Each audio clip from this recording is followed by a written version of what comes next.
ایک گاؤں میں ایک نوجوان لڑکا عمر رہتا تھا۔ عمر بہت غریب تھا لیکن اس کا ایمان بہت مضبوط تھا۔ وہ ہر روز نماز پڑھتا، قرآن پاک کی تلاوت کرتا اور اللہ تعالیٰ پر بھروسہ رکھتا تھا۔ عمر کے والدین بوڑھے اور بیمار تھے اور ان کی دیکھ بھال کرنا عمر کی ذمہ داری تھی۔ حالات بہت مشکل تھے لیکن عمر نے کبھی اللہ سے شکایت نہیں کی۔ وہ جانتا تھا کہ اللہ ہر مشکل میں اس کے ساتھ ہے۔ نولائن ایک دن گاؤں میں قحط پڑ گیا۔ بارش نہ ہونے کی وجہ سے فصلیں تباہ ہو گئیں اور لوگوں کے پاس کھانے کو کچھ نہیں بچا۔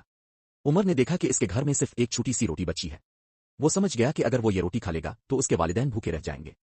عمر نے فیصلہ کیا کہ وہ یہ روٹی اپنے والدین کو دے گا اور خود بھوکا رہے گا۔ نولائن رات کو جب عمر بھوک کی وجہ سے سو نہیں پا رہا تھا، اس نے اللہ سے دعا کی، اے اللہ تو ہی رازق ہے، تو ہی مشکل آسان کرنے والا ہے، میرے والدین کی مدد فرما اور مجھے صبر عطا فرما۔ نولائن اگلی صبح عمر نے دیکھا کہ اس کے گھر کے دروازے پر ایک بڑی ٹوکری رکھی ہوئی ہے۔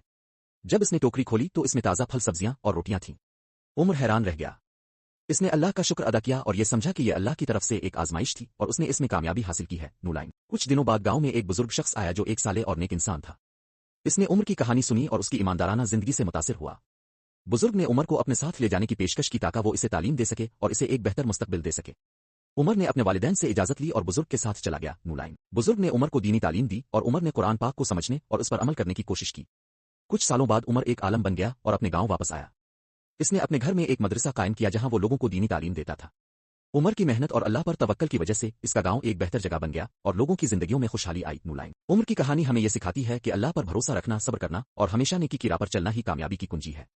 اللہ تعالیٰ فرماتے ہیں، نولائن بے شک اللہ صبر کرنے والوں کے ساتھ ہے۔ سورۃ البقرہ آیت 153۔ نولائن تو دوستو، ہر مشکل میں اللہ کی رضا پر راضی رہیں، صبر کریں اور ہمیشہ نیک اعمال کی طرف راغب ہوں، کیونکہ اللہ کی مدد ہمیشہ قریب ہوتی ہے۔